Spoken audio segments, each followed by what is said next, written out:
In this video, we will show you how to install your front bumper impact absorber on this Honda Civic. Order all your parts at 1aauto.com. Let's get into it.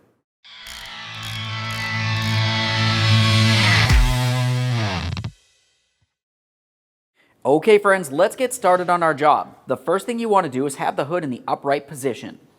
Once you've done that, we're going to be removing this trim panel. To remove the trim panel, you'll find that you have two plastic push clips. To remove each of the push clips, come right in the center and remove the center from the outer portion. It should just lift up a little bit. That would make it in the unlocked position. To do that, you can use a trim tool or flat blade screwdriver. With it in the unlocked position, you can make your way underneath the outer portion and lift that up as well. Give it a quick inspection, make sure it is still reusable, and do the same to the other side.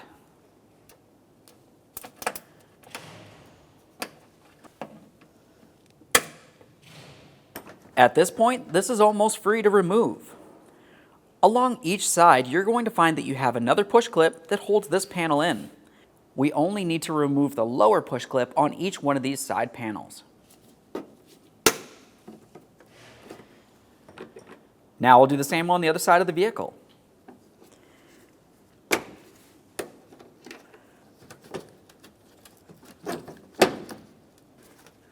At this point, you can carefully lift up on this. We're going to slide the front out from behind this area. And now we can bring it out and around this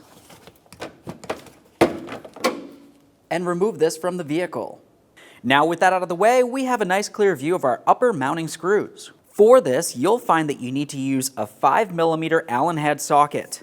We'll put this right in place and turn these counterclockwise to remove them.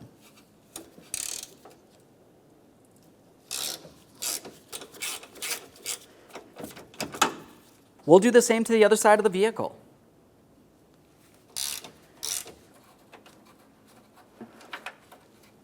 Now let's make our way underneath the bumper. In this area, along each corner, you're going to find that you have two push clips. Ours is missing one right here. We don't have to worry about that one, but you do want to remove this one. To do this, you can use a small screwdriver or a trim tool. We'll just get underneath the center to unlock it and then remove the outer portion as well. Now we can continue following this. We'll remove this push clip right here.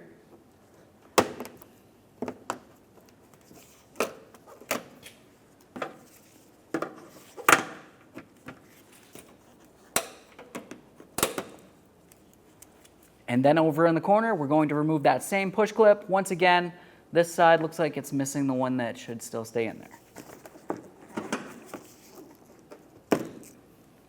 While we are underneath the bumper cover, if you have fog lamp assemblies, grab onto this area and pull it out of your way. Then you can reach up inside the bumper cover and you should be able to disconnect the wiring harness. Ours has assemblies, but I don't feel any wiring harness up here. I'll double check the other side. Once they're both disconnected, you can move along. Now we can move up into the wheel well area. We're looking for the corner of the bumper cover. Inside of this area, you're going to find that you have a Phillips head screw on each side of the vehicle. Remove that screw.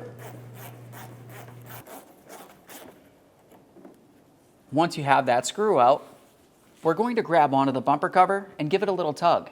You'll find that it's clipped in, coming all the way along the fender and underneath the headlamp. Now let's do the same on the other side of the vehicle. Now we can remove this from the vehicle. Now with the bumper cover out of the way, we have a clear view of the bumper impact absorber. Let's remove the foam piece. To do this, we'll just use some cutters and remove this tape.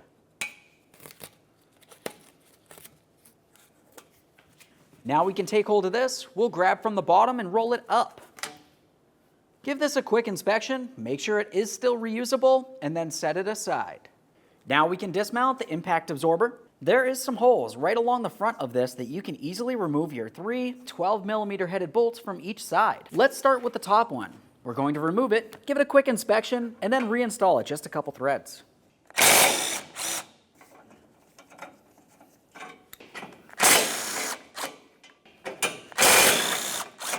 Now let's move over to the other side, same process.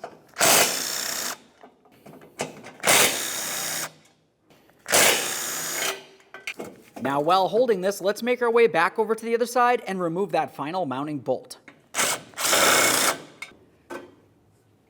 There it is, friends. Now we can get ready to install our impact absorber. You can see that you have a rectangular slot on each side. That will fit where this hook is. Let's get this aligned, and then we'll start all 6 of our mounting bolts in place.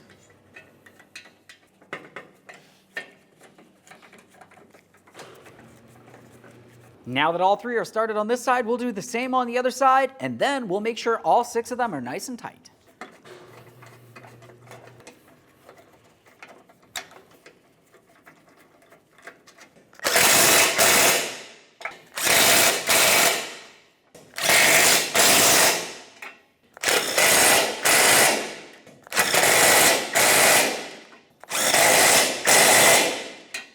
On this, you'll find along the top you have a couple little ridges, one on each side. That fits over this ridge. Once you press that on there, you want to make sure you align each one of the sides. Now, since it originally had some tape in this area, let's go ahead and apply some. It only makes sense. That looks good. Now we can prepare to install the bumper cover to the vehicle. Now, as we lift this up, let's pay close attention, making sure that we do not damage the paint on our vehicle.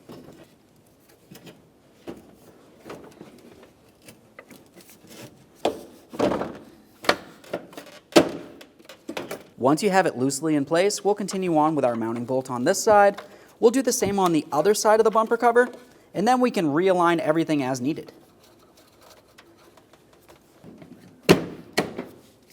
Along each one of the wheel wells, you want to make sure that you have the wheel well pressed in and behind the bumper. Now we can bring this up and align it with the fender and press it into the proper position.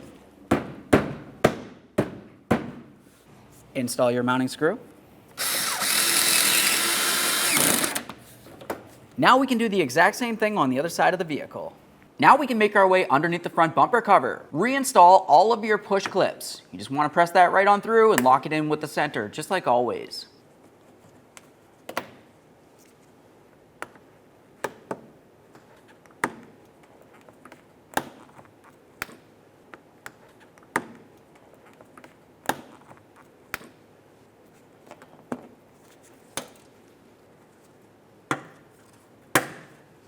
Now let's make our way out from under there. Back up along the top, we'll make sure that we tighten each one of our 5mm Allen head mounting bolts.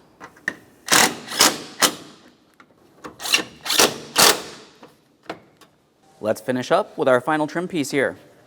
We'll take this and slide it over the hood release handle. Along the front of this trim piece, you're going to see you have an area that needs to go underneath this area of the grille.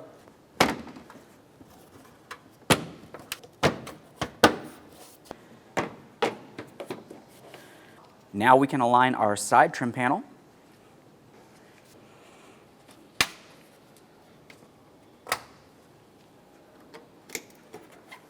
Okay, friend, we've got the car back together. Okay, friend, we finished our installation. Make sure to like, comment, and subscribe. Thanks for watching.